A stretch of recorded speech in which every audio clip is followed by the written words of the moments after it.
வணக்கம்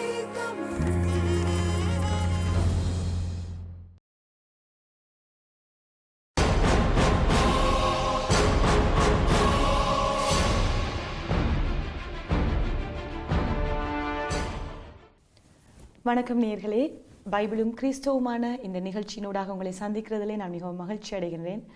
இன்றைய நாட்களிலே நம்ம அநேகருக்கு இருக்கிறதான ஒரு கேள்வி, கடவுளினுடைய சித்தத்தை நம்ம எப்படி அறிஞ்சு கொள்வது, கடவுள் எங்களுக்கு என்ன சொல்றார், நாங்கள் என்ன செய்ய வேணும், இப்படியான அநேக கேள்விகள் எங்களுடைய வாழ்க்கையில் இருக்கிறபடினாலே அதை குறித்து நாம் எங்களோடு கூட இந்த நிகழ்ச்சியிலே கலந்து கொள்ள வந்திருக்கிறதான வேத ஆராய்ச்சியாளரான MS வசந்தகுமார் அவர்களை நாங்கள் வரவேற்றுக் கொண்டு அவரிடம் நாங்கள் இந்த கேள்விகளை தொடர போகிறோம். வணக்கம் பாஸ்டர். வணக்கம். இன்றைய நாட்களிலே அநேகருக்கு இந்த கேள்விகள் இருக்கிறது. தேவ சித்தத்தை, அதாவது கடவுளினுடைய சித்தத்தை நம்ம எப்படி அறிந்து கொள்ளலாம், எங்களோட வாழ்க்கையில நாங்க என்ன செய்ய வேண்டும், எப்படியாக நாங்க வாழ வேண்டும், இப்படியான அநேக கேள்விகளுக்கு சில பேர் சொல்லுகிறார்கள், இப்ப பழைய ஏற்பாட்டு காலங்களில் எப்படி கடவுளோட சித்தத்தை அவங்க அறிந்து கொண்டாங்க பைபிளின் மூலமாக, புதிய ஏற்பாட்டு காலத்தில் எப்படி இப்ப இந்த நாட்களிலே நாங்கள் எப்படி அறிந்து கொள்ள முடியும், இதை எங்களுக்கு கொஞ்சம் விளக்க முடியுமா? உண்மையிலேயே இது மிகவும் முக்கியமான ஒரு கேள்வி. ஏனென்றால் அநேக கிறிஸ்தவர்களினுடைய உள்ளத்தில் இந்த விதமான கேள்விகள் இருப்பதை நாங்கள் பார்க்கின்றோம். தேவனுடைய சித்தம் என்று சொல்லும்போது நம்முடைய வாழ்க்கைக்கு தேவன் வைத்திருக்கின்ற திட்டத்தை எப்படி அறிந்து கொள்வது? இப்போ வேதாகமத்தை நாம் ஆராய்ந்து பார்க்கும்போது அறிந்து கொள்கிற காரியம், தேவன் நம்மை சிருஷ்டித்திருக்கிறார். அது மாத்திரமல்ல, அவர் நம்மை நேசிக்கின்றதன் நிமித்தமாக நம்முடைய வாழ்க்கைக்கு ஒரு சிறப்பான திட்டத்தை வைத்திருக்கின்றார். எனவே அந்த விதமாக நாம் வாழ வேண்டும் என்று தேவன் எதிர்பார்க்கின்றார்.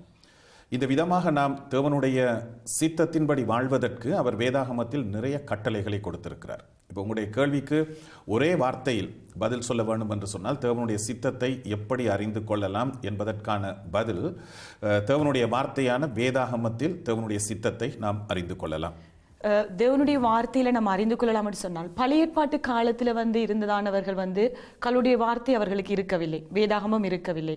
அப்ப பழைய ஏற்பாட்டு காலத்துல அவங்க எப்படி தேவனுடைய சித்தத்தை அறிந்து கொண்டார்? கடவுள் அவர்களோடு கூட நேரடியாக பேசினார் என்று சொல்லி நாங்க பார்க்கிறோம், மோசேயோடு கூட ஆனா ஜனங்களோடு கூட எப்படி நேரடியாக அவர் பேசல. அப்ப எப்படி அவங்க அந்த வார்த்தையில அவங்க அறிந்து கொண்டாங்க? மோசேனுடைய காலம், அதுக்கு பிற்பட்ட காலங்களில் பார்க்கிற பொழுது எப்படி அந்த கடவுள் நாங்க எப்படி நடக்க வேண்டும், என்ன மாதிரியான கட்டளைகள், இதுகள் எல்லாம் அவங்க எப்படி அறிந்து கொண்டாங்க என்று சொல்ல முடியுமா? இப்ப பழைய ஏற்பாட்டு காலத்தில் தேவனுடைய வார்த்தை இல்லை என்று சொல்ல முடியாது. இப்ப வேதத்திலே பழைய ஏற்பாடு என்று ஒன்று இருக்கின்றது.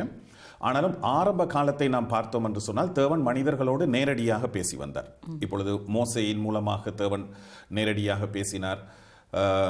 அதற்கு முற்பட்ட காலத்திலும் ஆபிரகாமோடு நேரடியாக பேசினார், நோவாவோடு நேரடியாக பேசினார், ஆதாமோடு நேரடியாக பேசினார். இப்படி தேவன் மனிதர்களோடு நேரடியாக பேசி வந்தார். நாம் வேதாகம சரித்திரத்தை வாசித்து கொண்டு வரும்போது, பழைய ஏற்பாட்டில் ஆதியாகம புத்தகத்திலிருந்து உபாகம புத்தகம் வரைக்கும் நாம் முழுமையாக வாசித்தோம் என்றால் ஒரு காரியத்தை நாம் அறிந்து கொள்ளலாம். தேவன் தனிப்பட்ட ரீதியாக மனிதர்களோடு பேசுவதுதான் ஆரம்ப காலத்தில் இருந்த முறையாக இருந்தது. ஆனால் சீனாய் மலையில் இஸ்ரவேல் மக்கள் கூடியிருந்த போது, தேவன் அவர்களோடு பேசிய போது தேவனுடைய குரலை கேட்டு அவர்கள் மிகவும் அதிகமாக பயந்து போனார்கள். இதன் நிமித்தமாக அவர்கள் சொல்கிறார்கள், இனி நீர் எங்களோடு பேச வேண்டாம், மோசையின் மூலமாக பேசும் என்று. நான் நினைக்கிறேன், ஆண்டவர் உடனடியாக பதிலளித்த முக்கியமான ஒரு காலகட்டம் இதுவாக இருக்கிறது. அதாவது மனிதனுடைய கோரிக்கைக்கு உடனடியாக தேவன் செவிசாய்த்த ஒரு நேரம். அந்த நேரம் தேவன் என்ன செய்கிறார் என்றால், அதுவரையில் தனிப்பட்ட ரீதியாக மனிதர்களோடு பேசி வந்தவர், மனிதர்கள் இந்த விதமாக முறுமுறுத்த போது, இல்லையென்றால் பயந்து போன போது, அவர் என்ன செய்கிறார்? மோசையின் மூலமாக பேசத் தொடங்குகின்றார். எனவே மோசையினுடைய காலம் வரைக்கும் நேரடியாக பேசி வந்த தேவன் அதற்கு பிறகு மோசையின் மூலமாக பேசத் தொடங்கினார்.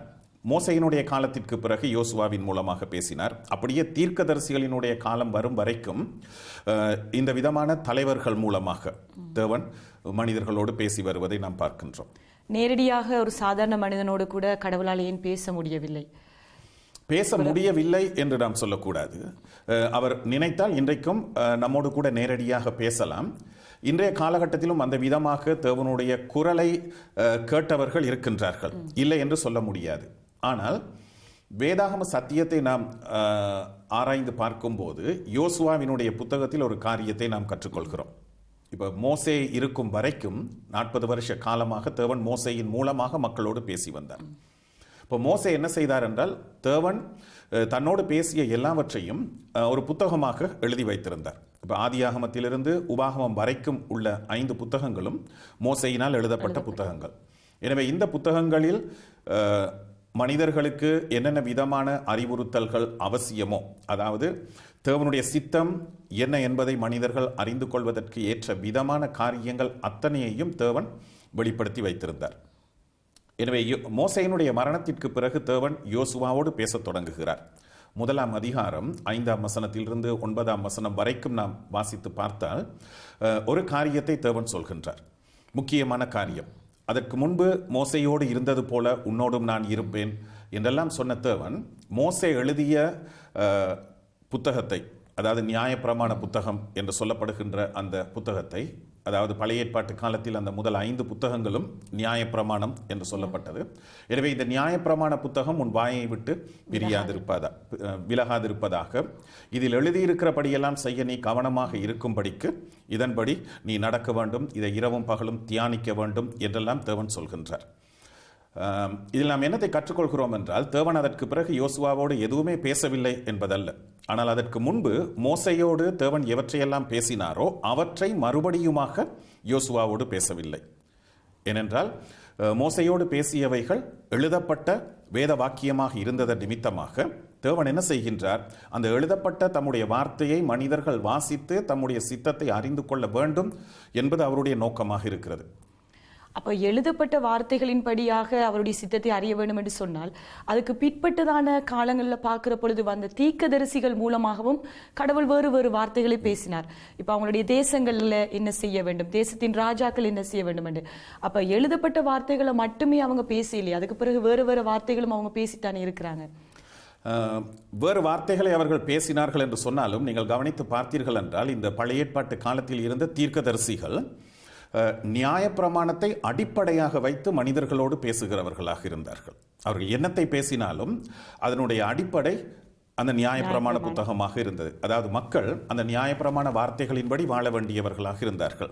அதன்படி வாழ்ந்தால் அவர்களுக்கு ஆசீர்வாதம், இல்லை என்றால் சாபம். எனவே மக்கள் தேவனுடைய வார்த்தையின்படி வாழாமல் இருக்கும் போது இந்த தீர்க்கதரிசிகள் எல்லாரும் என்ன செய்கின்றார்கள், மறுபடியுமாக மக்களை அந்த தேவனுடைய நியாயப்பிரமாணத்தின் பக்கமாக இழுக்கின்ற விதத்தில் அவர்களுடைய ஞாபகப்படுத்துகிறார்கள். அந்த வார்த்தைகளின் பக்கமாக அவர்களுடைய கவனத்தை திருப்புகின்ற விதத்தில் கடுமையாக இவர்களுடைய செய்திகள் இருப்பதை தீர்க்கதரிசன புத்தகங்களில் நாம் பார்க்கின்றோம். சரி, இப்ப இது பழைய ஏற்பாட்டு காலம் என்று வைத்துக்கொள்ளும். இப்ப புதிய ஏற்பாட்டு காலத்துக்கு நாங்கள் வருகிறதுக்கு முன்பு. வணக்கம் நேயர்களே, மீண்டுமாக இந்த பைபிளும் கிறிஸ்துவும் என்ற நிகழ்ச்சிக்கு உங்களை மீண்டும் வரவேற்பதிலே நான் மகிழ்ச்சி அடைகிறேன். நாங்கள் பழைய ஏற்பாட்டினுடைய காரியங்களை குறித்து பார்த்தோம், புதிய ஏற்பாட்டை குறித்து நாங்கள் பார்க்க போகிறோம் என்று சொன்னேன். நான் திரும்பவும் சில காரியங்களை பழைய ஏற்பாட்டினுடைய அந்த தேவனுடைய சித்தத்தை எப்படி அறிகிறது என்கிற காரியங்களை சில காரியங்களை நான் மீண்டுமாக ஆசைப்படுகிறேன். பாஸ்டர், இந்த ஊரிம் தும்மிம் என்கின்றதான காரியம், அதிலே இப்போ கடவுளுடைய சித்தம் சரி என்கின்ற பொழுது அந்த 2 கற்களும் நிறம் மாறும் என்று சொல்லுவார்கள். அப்போ அதை குறித்து அது எப்படி அவர்கள் பார்த்து கொண்டார்கள்? அது ஆசாரியர்களிடம் மட்டுமா அந்த கல் இருந்தது, இல்லாட்டி எல்லாரும் அதை பாவிக்க முடியுமா? அது எப்படிப்பட்ட கல் என்று சொல்ல முடியுமா? அந்த கற்கள் ஆசாரியர்களினுடைய ஆடையில் இருந்த கற்கள். எனவே அந்த கற்களின் மூலமாக தேவனுடைய சித்தத்தை அறிந்து கொள்ளக்கூடிய ஒரு நிலை அந்த காலத்தில் காணப்பட்டது. அதாவது ஒரு காரியத்தை செய்யும் போது இதை செய்யலாமா செய்யக்கூடாதா, அதாவது ஆம் இல்லை என்பதை அறியக்கூடிய விதமாக அந்த கற்கள் அந்த காலத்தில் செயல்பட்டன. ஆசாரியர்களிடத்தில் தான் இருந்தது. மக்கள் என்ன செய்ய வேண்டியதாக இருந்தது என்றால், ஆசாரியர்களிடத்தில் அந்த காரியத்தை தங்களுடைய வாழ்க்கையில் என்னத்தை செய்ய வேண்டும், இதை செய்யலாமா செய்யக்கூடாதா என்பதை அறிந்து கொள்வதற்காக அவர்கள் ஆசாரியர்களிடத்தில் வந்தார்கள். எனவே ஆசாரியர்கள் இந்த விதமாக தேவனோடு தொடர்பு கொண்டு தேவனுடைய சித்தத்தை மக்களுக்கு அறிவிக்கின்றவர்களாக அந்த காலத்தில் இருந்தார்கள். இந்த கற்கள் எந்த காலத்தில் இருந்தவர்களுக்கு அந்த கற்கள் கிடைத்தது, இல்லாட்டி எப்பையில இருந்து இது நடைமுறைக்கு அவர்கள் கொண்டு வந்தார்கள்? இது மோசையினுடைய காலத்திற்கு பிறகுதான் அவர்களுக்கு கொடுக்கப்பட்டது. ஏனென்றால் மோசையினுடைய காலத்திற்கு பிறகுதான் இந்த ஆசாரிய முறை ஏற்படுத்தப்பட்டது. ஆரோனுடைய வம்சத்தில் வந்த ஆசாரியர்கள். ஆனால் நாம் வேத சரித்திரத்தை நாம் பார்க்கும்போது யூதர்கள் பாபிலோனுக்கு கிறிஸ்துவுக்கு முன் 586ஆம் ஆண்டு சிறைப்பட்டு போனதற்கு பிறகு இந்த விதமாக கற்களை அவர்கள் உபயோகித்ததை குறித்து நாம் எங்கும் வாசிப்பதில்லை. இப்ப எனக்கு இன்னொரு கேள்வி, இப்ப தாவீதை தாவீதை அவர்கள் தெரிவு செய்கிற பொழுது சாமுவேல் போய் தெரிவு செய்கிற பொழுது அவர் அந்த கற்களை வைத்து அவர் தெரிவு செய்தாரா, இல்லாவிட்டால் கடவுளினுடைய ஒரு நேரடியான சத்தத்தை கேட்டு இதுதான் கடவுளுடைய சித்தம் என்று சொல்லி அவரை தெரிவு செய்தாரா? ஏனென்றால் மோசையினுடைய காலத்துக்கு பிறகு நீங்க சொல்றீங்க உரிம் தும்மியும் அப்படியே தொடர்ந்து நடைமுறையில இருந்தது என்று சொல்லி, அப்ப தாவீது ராஜாவை அவர் எப்படி அவர் தெரிவு செய்தார்? அந்த கற்களை வைத்து தானா? கற்களை வைத்து அவர் தெரிவு செய்யவில்லை. இப்ப சாமுவேல் ஒரு தீர்க்கதரிசியாக இருந்தார். அது மாத்திரமல்ல, அவர் கடைசி நியாயாதிபதியாகவும் இருந்தார். இஸ்ரவேல் சரித்திரத்தை நாம் பார்க்கும்போது, இப்ப நான் ஆரம்பத்தில் சொன்னேன், ஆரம்ப காலத்தில் தேவன் மனிதர்களோடு தனிப்பட்ட ரீதியாக பேசி வந்தார். அதற்கு பிறகு மோசையின் மூலமாக பேசினார், யோசுவாவின் மூலமாக பேசினார், பிறகு தீர்க்கதரிசிகளின் மூலமாக பேசினார். எனவே சாமுவேல் ஒரு தீர்க்கதரிசியாக இருந்ததன் நிமித்தமாக நேரடியாக தேவன் சாமுவேலோடு இந்த காரியத்தை வெளிப்படுத்தி தாவீதை ராஜாவாக அபிஷேகம் பண்ணினார். நாங்கள் 1 சாமுவேல் புத்தகத்தில் வாசிக்கும் போது இந்த காரியத்தை நாம் பார்க்கலாம். அதாவது 3ஆம் 4ஆம் அதிகாரங்களை 1 சாமுவேலில் வாசிக்கும் போது அந்த காலகட்டத்தில் மனிதர்களுக்கு தேவனுடைய வார்த்தை சாமுவேலின் மூலமாக வந்தது என்பதை நாம் பார்க்கின்றோம். அப்ப அந்த நாட்களில் அவர்கள் அந்த கற்களை அந்த நாட்களில் அவர்கள் பயன்படுத்தவில்லை. அப்ப நியாயாதிபதிகளுடைய காலத்தில் அந்த கற்கள் பயன்பாட்டில் இருக்கவில்லையா? இல்ல, நியாயாதிபதிகள் காலத்திலும் இருந்தது. அதாவது இந்த கற்கள் மனிதர்கள் ஒரு காரியத்தை குறித்து ஆசாரியர்களிடத்தில் விசாரிக்க வரும்போது ஆசாரியர்கள் உபயோகிப்பார்கள். தனி ஆசாரியருடைய கையில் மாத்திரம் தான் இருந்தது. அது மனிதர்கள் அந்த கற்களை உபயோகிக்க வேண்டும். இல்லைனால் ஆசாரியத்தில் வரும்போது ஆசாரியன் சில நேரங்களில் கடவுள் நேரடியாக ஆசாரியனோடு பேசினால் அந்த வார்த்தையை அறிவிப்பான். இப்ப பழைய ஏற்பாட்டு காலத்தில் நீங்கள் பார்த்தீர்கள் என்றால் ஒரு முக்கியமான காரியம், அரசர்கள், ஆசாரியர்கள், தீர்க்கதரிசிகள் என்போருக்கு பரிசுத்தாவியானவர் அருளப்பட்டிருந்தார். எல்லா மக்களுக்கும் அருளப்படவில்லை. இதனால் இந்த பரிசுத்தாவியானவரை பெற்றிருந்த தலைவர்களினால் நேரடியாக தேவனோடு தொடர்பு கொள்ளக்கூடியதாக இருந்தது. தேவனும் அவர்களோடு பேசி வந்தார். எனவே அவர்கள் மூலமாக தேவனுடைய செய்தி, தேவனுடைய சித்தம் மக்களுக்கு வெளிப்படுத்தப்பட்டது. ஓகே, இப்ப இன்னும் ஒரு விஷயம் என்னன்னு சொன்னா, இப்ப எதிர்காலங்களை குறித்து, இப்ப நடக்க போகிறதான காரியங்களை குறித்து, கடவுள் என்ன செய்ய போகிறார், இப்படியான காரியங்களை குறித்து கடவுள் எப்படி பேசினார், யாரோடு கூட பேசினார்? ஆசாரியர்கள் மூலமாக பேசினாரா, இல்லாட்டி தீர்க்கதரிசிகளை மட்டும் இதுக்கென்று சொல்லி அவர் பயன்படுத்தினாரா, இல்லாவிட்டால் நீங்க சொன்னபடி அந்த நியாயாதிபதி தான் அந்த ராஜாவை தேர்ந்தெடுத்தது போல நியாயாதிபதிகள் மூலம் ஆண்டவர் பேசினாரா? பெரும்பாலான சந்தர்ப்பங்களில் தீர்க்கதரிசிகளின் மூலமாகத்தான் பேசினார், எதிர்காலத்தில் நடக்க போகிற காரியங்கள். இப்ப இந்த காரியங்கள் என்று சொல்லும் போது பழைய ஏற்பாட்டில் இருக்கின்ற தீர்க்க தரிசனங்களை நாங்கள் 3 விதமாக பிரிக்கலாம். இதையும் நாம் அறிந்திருக்க வேண்டும். அதாவது தேவன் எல்லாவற்றையும் இந்த விதமாக தீர்க்க தரிசனமாக வெளிப்படுத்துகிறவர் அல்ல. பழைய ஏற்பாட்டு காலத்தில் இயேசுவை குறித்து, மேசியாவை குறித்த தீர்க்க தரிசனங்கள் இருக்கிறது. அவைகள் இயேசுவினுடைய வாழ்க்கையில் நிறைவேறின. நிறைவேறாத தீர்க்க தரிசனங்கள் அவருடைய 2வது வருகையில் நிறைவேறும். 2வது நீங்கள் பார்த்தீர்கள் என்றால் பழைய ஏற்பாட்டில் இருக்கின்ற தீர்க்க தரிசனங்கள் இஸ்ரவேல் ராட்சியத்தோடு சம்பந்தப்பட்ட தீர்க்க தரிசனங்கள். ஏனென்றால் இந்த இஸ்ரவேல் ராட்சியத்தை தேவன் ஒரு சிறப்பான ஜனமாக பழைய ஏற்பாட்டு காலத்தில் தெரிவு செய்திருந்தார். அவர்கள் மூலமாக தேவனுடைய செயல்கள் அந்த காலத்தில் நடைபெற்றது. எனவே அவர்களினுடைய வாழ்க்கையை குறித்து, எதிர்காலத்தை குறித்து, எதிர்காலத்தில் அந்த ராட்சியம் எப்படிப்பட்டதாக இருக்கும் என்பதை குறித்த தீர்க்க தரிசனங்கள் பழைய ஏற்பாட்டில் இருக்கிறது. இதனோடு சேர்ந்து 3வதாக இந்த இஸ்ரவேல் நாட்டோடு தொடர்புடைய நாடுகள், அதாவது எந்தெந்த நாடுகள் இஸ்ரவேலை ஆக்கிரமித்தன, இஸ்ரவேலுக்கும் வேறு நாடுகளுக்கும் ஏற்பட்ட தொடர்புகள், குறிப்பாக சொல்ல போனால் இஸ்ரவேலை சுற்றி இருந்த ராட்சியங்களை குறித்த தீர்க்க தரிசனங்களும் அங்கு சொல்லப்பட்டது. இவைகள் எதிர்காலத்தை குறித்த தீர்க்க தரிசனங்களாக நாங்கள் பார்க்கின்றோம். இப்ப ராஜ்யங்களை குறித்தும் தேசங்களை குறித்தும் மட்டும்தான் எதிர்கால தீர்க்க தரிசனங்கள் சொல்லப்பட்டிருக்கிறது ஒழிய தனிப்பட்ட ஒரு நபரை குறித்தோ, ஒரு தனிப்பட்ட ஒருவரை குறித்துதான எதிர்காலங்களை குறித்துதான தீர்க்க தரிசனங்கள் அப்படி சொன்னதாக எதுவுமே இல்லை. அப்படித்தானே? இல்லை என்று சொல்ல முடியாது. ஆனால் நாம் என்னத்தை பார்க்க வேண்டும் என்று சொன்னால், தனி மனித வாழ்க்கையை பொறுத்த வரைக்கும் அந்த தேவன் கொடுத்த அந்த நியாய பிரமாணத்தின்படி அவர்கள் வாழ வேண்டியதாக இருந்தது. இப்போ பழைய ஏற்பாட்டு காலத்தில் தேவன் அந்த முழு ராட்சியத்தினுடனும் செயல்பட்டார், இஸ்ரவேல் ராட்சியத்தோடு செயல்பட்டார். இதனால் தான் தீர்க்க தரிசனங்களை பார்த்தீர்கள் என்றால் அந்த ராட்சியங்களுக்கு என்ன நடக்கும், இஸ்ரவேலுக்கு என்ன நடக்கும் என்பதை குறித்த தீர்க்க தரிசனங்கள் இருக்கின்றது. ஆனால் ஒரு சில இடங்களில் தனிப்பட்ட மனிதர்களை குறித்தும் தேவன் சில காரியங்களை அங்கு வெளிப்படுத்தி இருப்பதை நாம் பார்க்கின்றோம். இப்ப புதிய ஏற்பாட்டுக்கு வருகிற பொழுது அவர்கள் சில பேரை தெரிவு செய்கிறதாக இருக்கட்டும், அதில் இப்ப கடவுளுடைய சித்தம் என்ன, எப்படி நம்ம தெரிவு செய்யலாம் என்கிற பொழுது அப்போஸ்தலர்கள் சில சீட்டு போட்டு ஒரு ஆளை தெரிவு செய்கிறாங்க. அப்ப அந்த 12 பேர்ல யூதாஸ் அவன் மரித்த பின்பதாக அவருடைய இடத்திற்கு சீட்டு போட்டு தெரிவு செய்கிறாள். அப்ப இப்பொழுதும் எங்களுக்கு சில காரியங்களிலே எங்களுக்கு சந்தேகங்கள் எழும்புகிற பொழுது நாங்களும் சில 2-3 சீட்டுகளை போட்டு நம்ம எடுக்க முடியுமா, அது செய்யலாமா? இப்போ இந்த ஊரீம் தும்மீம் கற்களை போலவே பழைய ஏற்பாட்டு காலத்தில் சீட்டு போடுகிற பழக்கம் இருந்தது. அப்போஸ்தலருடைய நடவடிக்கைகள் புத்தகத்தில் மாத்திரமல்ல, பழைய ஏற்பாட்டிலும் ஒரு காணி பிரச்சனை வரும்போது, இல்லை என்றால் வேறு ஏதாவது ஒரு பிரச்சனைகள் வரும்போது இது யாருக்கு உரியது என்கின்ற நிலைப்பாடு வரும்போது சீட்டு போட்டு கடவுளுடைய சித்தத்தை அறிந்து கொண்டார்கள். நீதிமொழிகள் புத்தகத்தில் கூட ஒரு வசனம் இருக்கிறது, சீட்டு மடியில் போடப்படும் காரிய சித்தியோ கர்த்தரிடத்திலிருந்து வரும் என்று. ஆனால் மூல மொழியில் வாசித்தீர்கள் என்று சொன்னால் சீட்டு மடியில் போடப்படும் அதன் ஒவ்வொரு தீர்மானமும் கர்த்தரிடத்திலிருந்து வரும் என்பதாக இருக்கிறது. இப்ப பழைய ஏற்பாட்டு காலத்தில் அந்த விதமாக நாம் பார்க்கின்றோம். புதிய ஏற்பாட்டு காலத்தில் இந்த ஒரே ஒரு இடத்தில் அப்போஸ்தலருடைய நடபடிகள் புத்தகம் 1ஆம் அதிகாரத்தில் அவர்கள் சீட்டு போட்டு யூதாசுக்கு பதிலாக ஒருவரை தெரிவு செய்கிறார்கள். ஆனால் அதற்கு பிறகு நீங்கள் சபையை பார்த்தீர்கள் என்று சொன்னால் புதிய ஏற்பாட்டில் யாரும் சீட்டு போட்டதை குறித்து நாம் வாசிப்பதில்லை. அப்ப அதனால இப்ப நாங்க சீட்டு போடுறது அது தவறுன்னு சொல்லி இப்ப ஏன் அதற்கு பிறகு சபை சீட்டு போடவில்லை என்று சொன்னால், அப்போஸ்தலருடைய நடபடிகள் புத்தகத்தில் இவர்கள் யூதாசுக்கு பதிலாக ஒருவனை தெரிவு செய்ததற்கு பிறகு 2ஆம் அதிகாரத்தில் ஒரு முக்கியமான காரியம் நடைபெறுகிறது. அதாவது விசுவாசிக்கின்ற அனைவருக்கும் பரிசுத்த ஆவியானவர் அவர்களுடைய உள்ளங்களில் நிரந்தரமாக வாசமாக இருக்கிற விதமாக அருளப்படுகின்றார். இப்ப பழைய ஏற்பாட்டு காலத்தில் அந்த விதமான காரியம் இருக்கவில்லை. அரசர்கள், ஆசாரியர்கள், தீர்க்கதரிசிகள் இவர்களை தவிர தேவன் வேறு யாரையாவது தம்முடைய திட்டத்தில் பணியில் உபயோகிக்க சித்தம் கொண்டால் தேவன் அந்த குறிப்பிட்ட நபருக்கு ஆவியானவரை அருளினார்.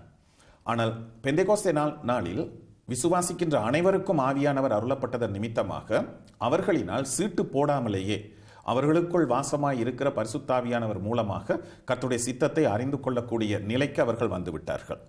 இப்ப நீங்கள் இயேசுவும் பரிசுத்தாவியானவரை குறித்து சொல்லும் போது என்ன சொல்கிறார்? அவர் வந்து சகல சத்தியத்திற்குள்ளும் உங்களை நடத்துவார். இப்ப பரிசுத்தாவியானவர் நமக்கு அருளப்பட்டிருக்கிறத நிமித்தமாக நம்மால் தேவனுடைய சித்தத்தை அறிந்து கொள்ளக்கூடியதாக இருக்கிறது. எனக்கு இதுல ஒரு சின்ன ஒரு கேள்வி ஒன்று வருது. இப்ப நம்ம பரிசுத்தாவியானவர் எங்களுக்குள்ளே வாசம் பண்ணுகிறபடியினால அவர் எங்களை சகல சத்தியத்திற்குள்ளாயும் நடத்துவார் என்று சொல்லி வேதம் சொல்லுகிறது. அப்படி என்று சொன்னால் நான் எங்களுடைய சித்தத்தை அறிகிறதற்காக சில ஊழியர்களிடத்திலே போய் நாம் ஜபிக்கிறோம். பாஸ்டர்களுக்கு இப்படி ஒரு திருமண காரியமா இருக்கட்டும், சில முக்கியமான தீர்மானங்களை எடுக்கிற பொழுது நாங்கள் சில பிரபல்யமான ஊழியர்களோ இல்லாவிட்டால் ஒரு தேவனாலே பயன்படுத்தப்படுகிற ஒரு ஊழியரிடத்திலேயே போய் எங்களுக்கு ஜபித்து இந்த சித்தத்தை சொல்லுங்க, இதை நம்ம செய்யலாமா கூடாதா, இப்படியான காரியங்களை கேட்பது தவறா? இப்ப நான் பரிசுத்தாவியானவர் நமக்கு தேவனுடைய சித்தத்தை வெளிப்படுத்துகிறார் என்று சொன்ன போது நான் இன்னும் ஒரு காரியத்தையும் உங்களுக்கு சுட்டிக்காட்ட விரும்புகிறேன். என்னவென்று சொன்னால், இப்ப பரிசுத்தாவியானவர் நமக்கு அருளப்பட்டிருக்கிறார், சகல சத்தியத்திற்குள்ளும் அவர் எங்களை நடத்துவார் என்று சொல்லும் போது அந்த சகல சத்தியம் என்பது இயேசுவில் வெளிப்படுத்தப்பட்ட சத்தியம். இப்ப இயேசுவில் வெளிப்படுத்தப்பட்ட சத்தியம் தான் புதிய ஏற்பாட்டில் நாம் பார்க்கின்றோம். இப்ப தேவன் எந்த ஒரு காலத்திலும் தம்முடைய சித்தத்தை மக்கள் அறிந்து கொள்வதற்கான இந்த முக்கியமான நடைமுறையை அவர் மாற்றி அமைக்கவில்லை. அதாவது வேத வாக்கியங்களை ஆராய்ந்து பார்த்து அதன் மூலமாக தம்முடைய சித்தத்தை மனிதர்கள் அறிந்து கொள்ள வேண்டும் என்கின்ற காரியத்தில் எந்த விதமான மாற்றமும் இல்லை. இதனால்தான் பழைய ஏற்பாட்டில் கர்த்தருடைய வேதத்தில் பிரியமாயிருந்து இரவும் பகலும் அதில் தியானமாயிருக்கிற மனுஷன் பாக்கியவான் என்று 1ஆம் சங்கீதம் சொல்கிறது. பிறகு 119ஆம் சங்கீதம் 1 வசனத்தை வாசித்தீர்கள் என்றால் கர்த்தருடைய வேதத்தின்படி வாழ்கிற மனிதர்கள் பாக்கியவான்கள் என்று நாம் வாசிக்கின்றோம். புதிய ஏற்பாட்டுக்கு வரும்போதும் இயேசு கிறிஸ்துவை பார்த்தீர்கள் என்றால் பல்வேறு விதமான கேள்விகளோடு மனிதர்கள் அவரிடத்தில் வருகிறார்கள். இயேசு என்ன சொல்கிறார்? எழுதப்பட்டிருக்கிறது என்ன, நீ வாசிக்கவில்லையா? பிறகு ஒரு இடத்தில் சொல்கிறார், வேத வாக்கியம் என்ன சொல்கிறது என்பதை நீங்கள் அறியாமல் இருக்கிறதினால் அல்லவா தப்பான எண்ணம் கொண்டிருக்கிறீர்கள். எனவே இயேசுவினுடைய அந்த போதனைகள் எல்லாவற்றையும் பார்க்கும்போது அவர் மனிதர்களிடத்தில் இந்த விதமான கேள்விகளோடு வந்தவர்களுக்கு அவர் பதில் சொல்லல. பதில் சொல்லாமல் என்ன சொல்கிறார்? வேத வாக்கியம் என்ன சொல்கிறது. எனவே அவர் என்னத்தை எதிர்பார்க்கிறார் என்றால், எழுதப்பட்ட வேத வாக்கியத்தை அடிப்படையாக வைத்து தேவனுடைய சித்தத்தை, அதாவது ஒரு மனிதன் என்ன விதமாக வாழ வேண்டும் என்பதற்காக தேவன் வகுத்து வைத்திருக்கின்ற வழிமுறையை அறிந்து கொள்ள வேண்டும் என்பது அவருடைய எதிர்பார்ப்பாக இருப்பதை நாம் பார்க்கின்றோம். பிறகு தீமோத்தேயுவுக்கு பவுல் எழுதும்போது 2 தீமோத்தேயு 2ஆம் அதிகாரம் 7ஆம் வசனத்தில் அவர் சொல்கிறார், நான் சொல்கிறவைகளை சிந்தித்துக்கொள், கர்த்தர் எல்லா காரியங்களிலும் உனக்கு புத்தியை தந்தருளுவார். மூலமொழியில் அந்த புத்தியை தந்தருளுவார் என்பது புரிந்து கொள்ளுதலை தந்தருளுவார். நான் சொல்கிற எல்லாவற்றையும் சிந்தித்துக்கொள், கர்த்தர் எல்லா காரியத்திலும் உனக்கு புரிந்து கொள்ளுதலை, ஒரு அண்டர்ஸ்டாண்டிங்கை உனக்கு தருவார் என்று சொல்கின்றார். இப்போ பவுல் வேதத்தில் நிறைய காரியங்களை எழுதி வைத்திருக்கின்றார். எனவே பரிசுத்தாவியானவர் ஒரு காரியத்தை நமக்கு உணர்த்தும் போது முதலாவதாக நாம் என்ன செய்ய வேண்டும் என்றால், உணர்த்தப்படுகின்ற காரியம் இந்த வேத வாக்கியத்திற்கு ஏற்ற விதமாக இருக்கின்றதா என்பதை பார்க்க வேண்டும். இப்போ திருமண காரியத்தை குறித்து சொன்னீர்கள். யாரை திருமணம் முடிக்க வேண்டும்? புதிய ஏற்பாட்டில் இதை குறித்து ஒரே ஒரு காரியம் மட்டும்தான் சொல்லப்பட்டிருக்கிறது.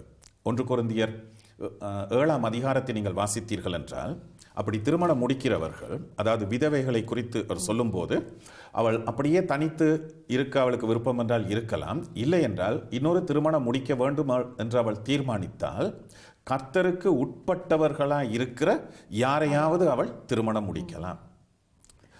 அதாவது சகலவிதமான ஆலோசனைகளும் எல்லா விதமான எங்களுக்கு தேவையான கடவுளுடைய சித்தம் என்ன என்கிறதெல்லாம் வேதத்திலே சொல்லப்பட்டிருக்கிறது. எல்லாமே நம்ம அதை வாசித்து நம்ம அறிந்து கொள்ளலாம் என்கின்றதான் அதனுடைய மூல கருத்து. பொதுவாக ஒரு கிறிஸ்தவன் எப்படி வாழ வேண்டும் என்பதற்கான காரியங்கள் எல்லாம் வேதத்தில் இருக்கிறது. இப்ப தனிப்பட்ட ரீதியாக வரும்போதுதான் நமக்கு அதிகமான சிக்கலாக இருக்கிறது. இப்ப ஒரு குறிப்பிட்ட நபரை திருமணம் முடிக்கலாமா கூடாதா? இப்போ இந்த விதமாக ஒரு மனிதன் சிந்திக்கும் போது நீங்கள் பார்த்தீர்கள் என்றால், அவன் தன்னுடைய சுய ஆசைகளையும் விருப்பங்களையும் அடிப்படையாக வைத்து தான் பார்க்கிறான். இந்த நபர் தனக்கு சரியானவரா இல்லையா என்று பல்வேறு விதமாக தனக்குள்ளாகவே அவன் என்ன சொல்லுவான், தனக்குள்ளாகவே அவன் எண்ணிக்கொண்டிருக்கின்ற காரியங்களை வைத்து தான் பார்க்கின்றான். உங்களுடைய இதன்படி நாங்கள் பார்க்கிற பொழுது உண்மையிலேயே தேவனுடைய சித்தத்தை நாங்கள் எவ்வாறு அறிந்து கொள்ளலாம் என்பதை குறித்து தான் ஒரு தெளிவான விளக்கத்தை நாங்கள் இன்றைய தினத்திலே நாங்கள் பார்த்திருக்கிறோம். உண்மையிலேயே கடவுளுடைய வார்த்தை எங்களுக்கு தெளிவாக கொடுக்கப்பட்டிருக்கிறது. நாங்கள் என்ன சித்தத்தை செய்ய வேண்டும், எப்படியாக வாழ வேண்டும், பரிசுத்தம் தான் கடவுளுடைய சித்தம், இதெல்லாவற்றையும் எங்களோடு கூட போதகர் எங்களோடு கூட தெளிவாக அழகாக எங்களுக்கு விளக்கி இருக்கிறார். அதனாலே நாங்கள் தேவனுடைய சித்தத்தின்படியாக நாங்கள் நன்றாக வாழ எங்களுக்கு அது உதவியாக இருக்கும். நேர்கள் உங்களுக்கும் அது மிகவும் பிரயோஜனமாக இருக்கும் என்று நான் நினைக்கிறேன். உங்களோடு கூட இந்த நிகழ்ச்சியிலே நான் இணைந்திருக்கிறதுல மிகவும் சந்தோஷம் அடைகிறேன். இன்றைய நாளிலே இந்த நிகழ்ச்சியோடு கலந்து கொண்டதான பாஸ்டர் வசந்தகுமார் அவர்களோடு கூட உங்களிடமிருந்து நான் விடை பெற்றுக் கொள்கிறது உங்கள் அன்பின் ரெபேக்கா.